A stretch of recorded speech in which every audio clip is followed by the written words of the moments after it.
I can see that the other side will be beautiful. I don't know what the other side will look like because not everyone is going to understand your vision. Happiness is being of service to myself, but also being of service to humanity. Hello everyone, welcome to Mindful Mondays, your weekly dose of mindfulness.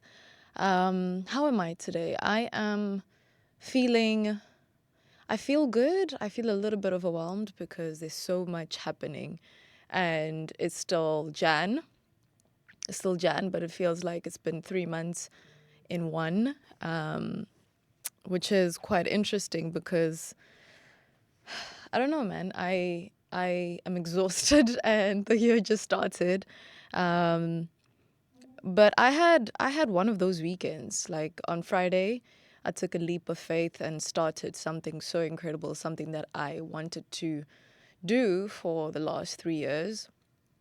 And I did it without really much of a plan, but I did it for the sake of knowing that the idea was good enough, knowing that I've had this vision for a really long time.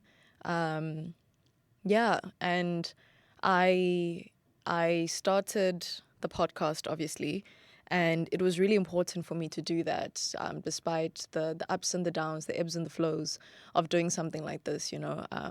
And a lot of self-doubt, I guess, creeps in. I found myself happy that I started, but it also felt quite surreal, but almost like you then start asking yourself so many questions. Was I supposed to do it like this? You know, like, was I supposed to do it like that? And then I found myself not even being able to concentrate and be present in different spaces because obviously the ideas start coming in. But at the same time, I'm the type of person who's quite a perfectionist. So you start thinking about ways to improve, which is great, but not to a point where it like makes you feel like, was it good enough, you know? So I had those thoughts, which was, I guess, okay, because I managed to sort of rise above it. But there was something interesting that happened after because it was such a big day. I found myself quite sad on Friday, Saturday. I I encountered a little bit of like, I don't want to say discrimination, but obviously, I don't want to say obviously, but a lot of us are used to dealing with those kinds of things. But on that particular day or that particular evening, it made me feel quite sad because it just reminded me of how I'm in a different place and how I'm in a foreign place.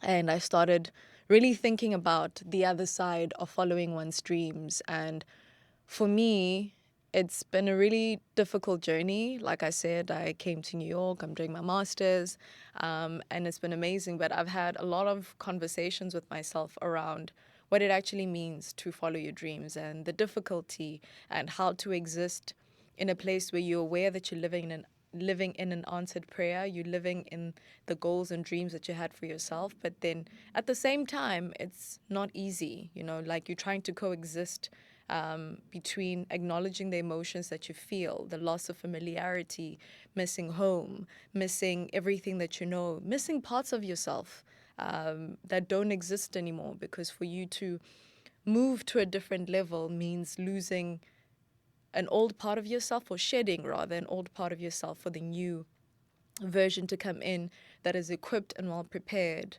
to embrace and sustain and nurture this new version of life or growth that you are currently encountering.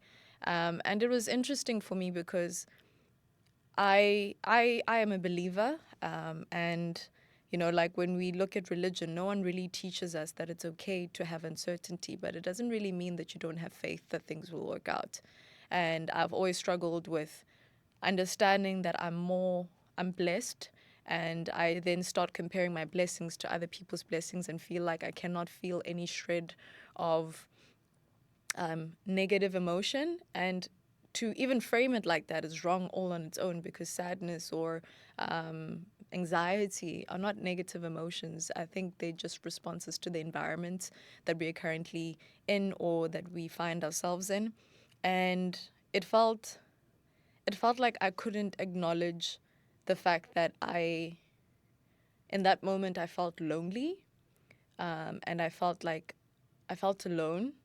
And at the same time, I was still very grateful that, oh my God, I'm in New York, I'm doing all these things, and I'm chasing my dreams, and I can see that I can see that the other side will be beautiful. I don't know what the other side will look like, but it doesn't change the fact that it's scary. It doesn't change the fact that I'm scared. It doesn't change the fact that I miss the familiar. I miss the warmth of familiarity. I miss, like knowing when I wake up to which coffee spot I'm going to go to. Obviously, I already have my coffee spot, but I miss knowing that even when I don't have anything to say, I can sit next to someone and sit in the company of our silences.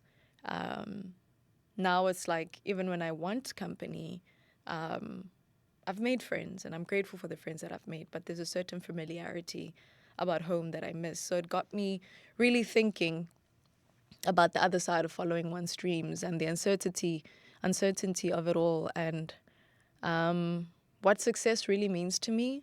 And so many other conversations that I've had that I didn't understand before that I understand now.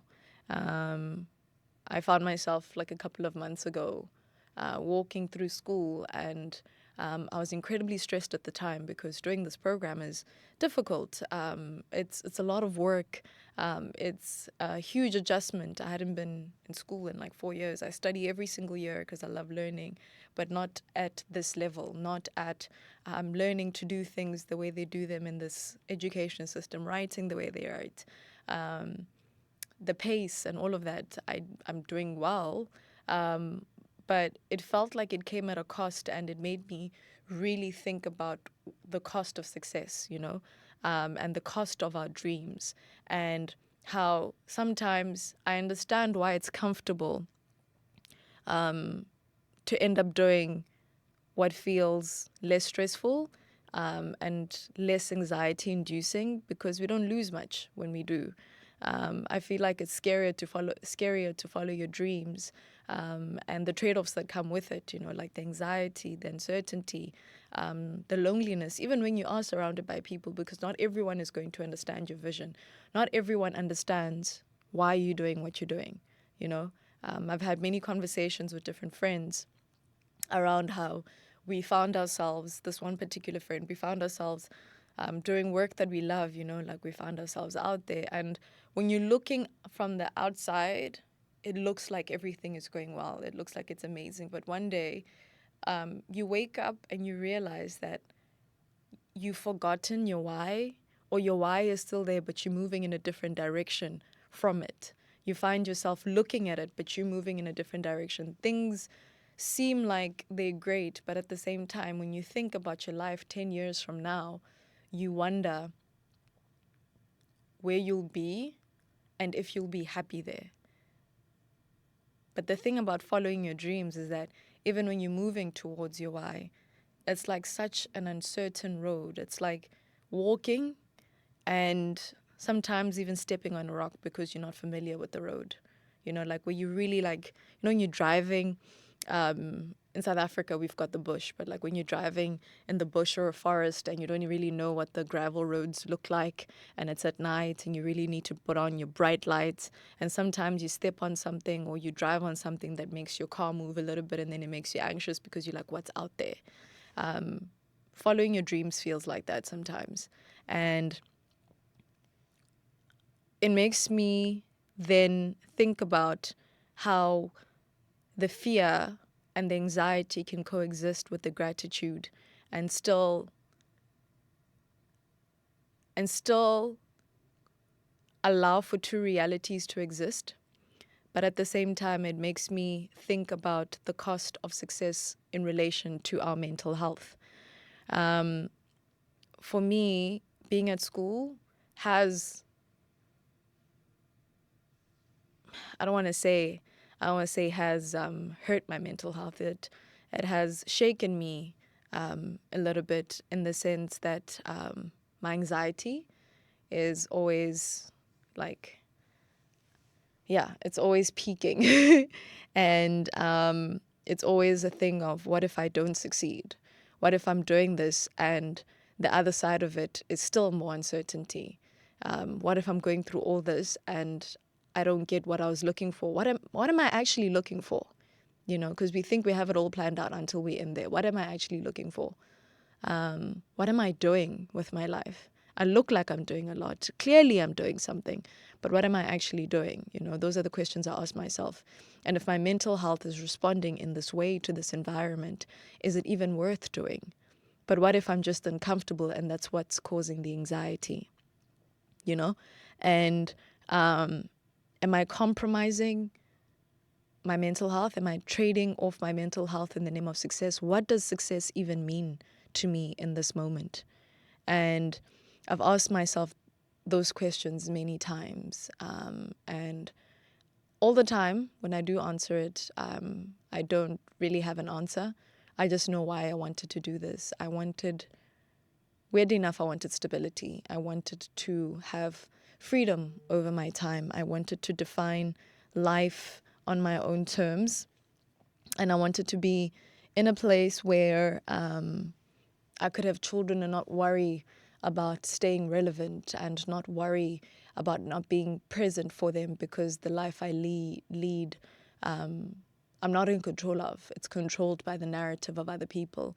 So I chose this path, yes, to lead in my why and my purpose, but I chose this path because for me, success meant my happiness and freedom over my time. But it's weird that in this moment, I don't have freedom over my time. I'm happy sometimes because like I said, I'm in a very unfamiliar space. I'm in a very new space, and I'm uncomfortable and I'm uncertain about a lot of things. But I'm hoping, I think that's the key word, I'm hoping, and I have faith that the other side of it will give me the life I want, the freedom I want. But right now, I am uncomfortable. I'm uncomfortable. Chasing this dream feels very uncomfortable. And I've had a lot of conversations with my age mates, classmates, different people around this, where a lot of us have tried different career paths and working hours, so many hours that we didn't have time to even wusa, to even have time to take holidays, to have time to really be present, to have time to actually not be on our phones, I was speaking to a guy who used to work in finance and left finance after 8 years. Mind you, he's my age, so he started working in finance, I think, straight after uni. And he was saying that he hadn't had a holiday in 8 years. He's 28, but he hadn't had a holiday in 8 years. So when he quit his job, he decided to start traveling.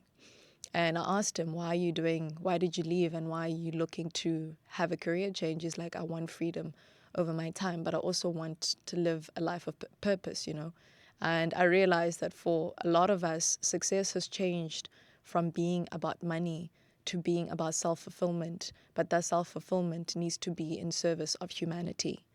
And those are the conversations that I've been having, where for me, happiness is being of service to myself, but also being of service to humanity. For me, success is happiness. For me, success is being able to walk in the garden with my children in the future, and deciding the number of hours that I work, still working hard, but not working so hard that I don't have time to check in with myself, not working so hard that I don't have time for family. And I was reading The Psychology of Money, and it was speaking about that true wealth is, and I'm paraphrasing here, but like true wealth is freedom over one's time. And yeah, even when you read those books, even when you find yourself knowing all these things, it feels like the cost of success or the trade-off of success is uncomfortability.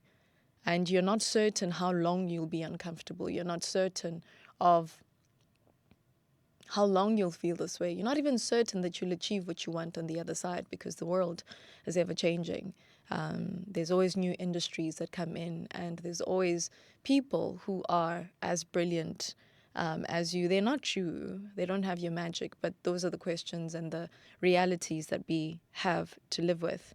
And in trying to define success and freedom over one's time comes with a certain amount of wealth that you need to have in order to do that. And again, the trade-off of feeling uncomfortable and your mental health. And a friend of mine, in having this conversation, because I was stressing about so many things, said to me, Abs, what is your number? I'm like, what do you mean, what is my number? And this goes back to what you define as success, what you define as true wealth in your life.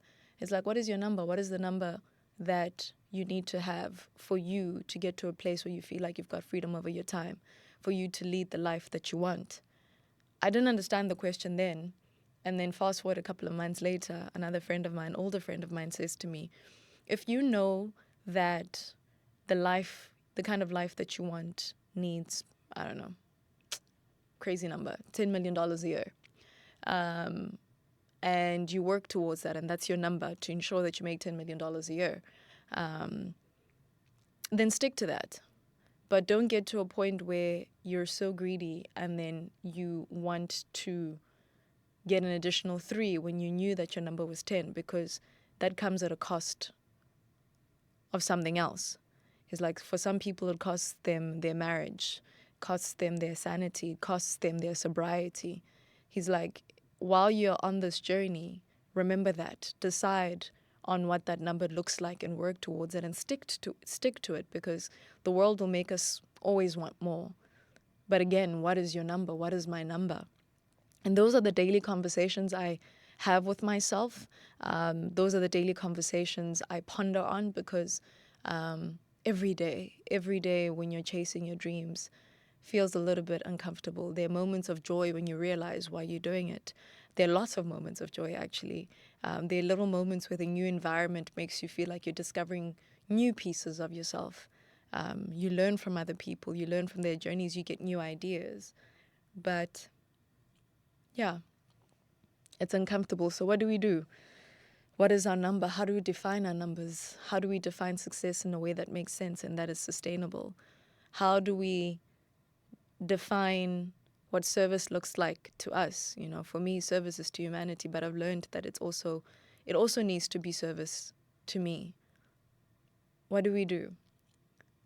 And going back to Friday, when I felt like I have all these ideas, is this conversation even worth having?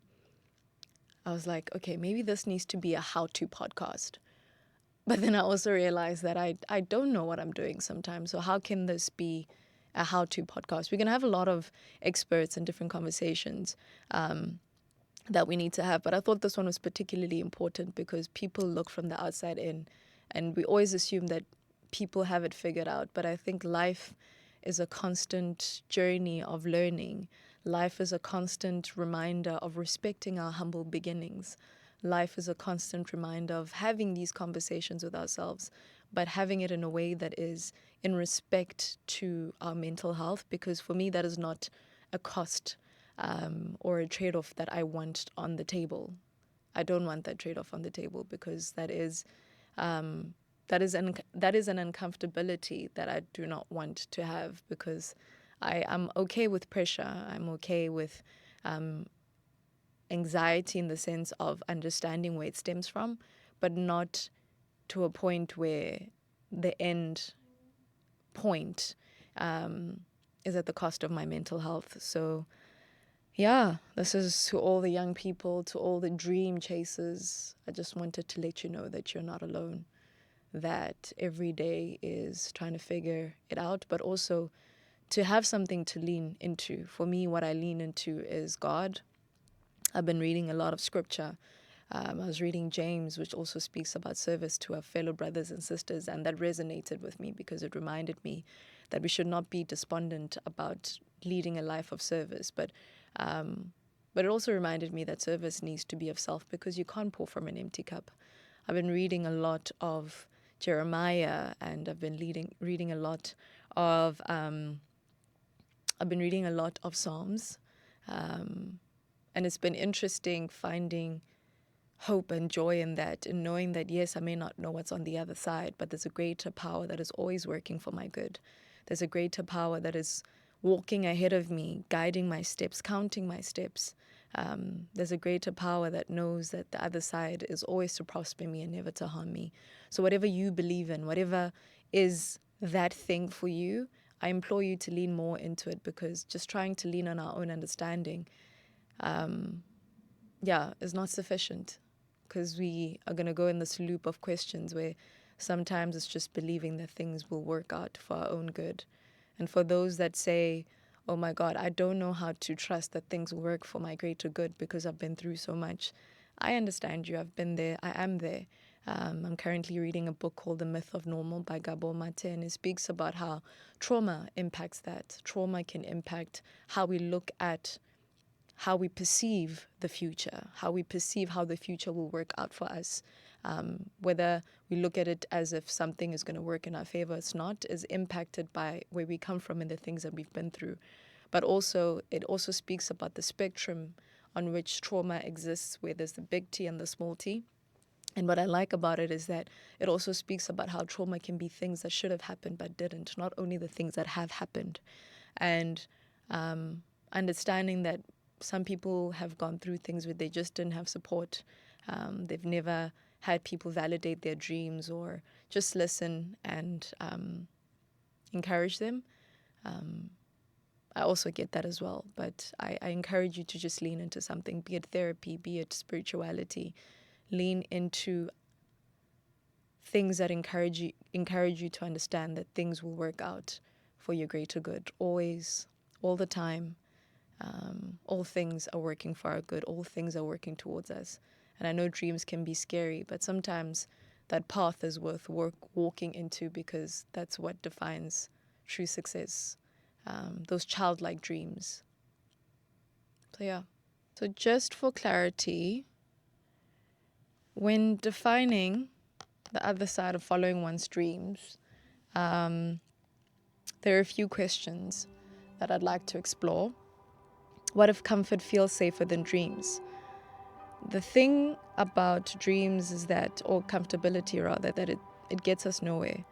What if we stick to what's comfortable because it's less scary? We don't really lose much when we stay in our comfort zones. But is comfort really what we want, or is it just a way to avoid the fear of failure? Those are the questions that I ask myself. And on defining success for ourselves, it's really important to define it for you, not according to societal standards. For me, success can't come at the expense of my mental health. But the more I observe, the more I see the modern day success, it often seems to demand just that, a compromise of our well-being.